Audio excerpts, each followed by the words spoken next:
Umat Hindu Merauke, Papua Selatan menggelar upacara Melasti. Upacara Melasti berlangsung hikmat.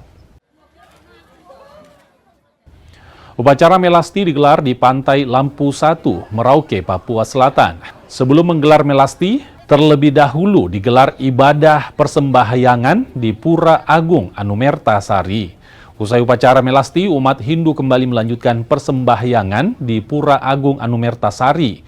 Upacara Melasti adalah ritual penyucian diri dan benda sakral atau pratima umat Hindu yang digelar sebelum nyepi.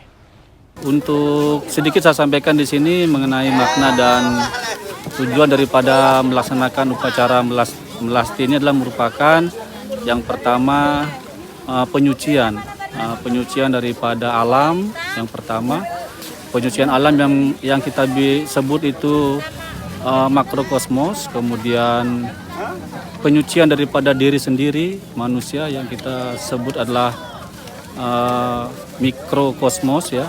Kemudian penyucian daripada alat-alat persembahyangan yang akan kita gunakan untuk persembahyangan.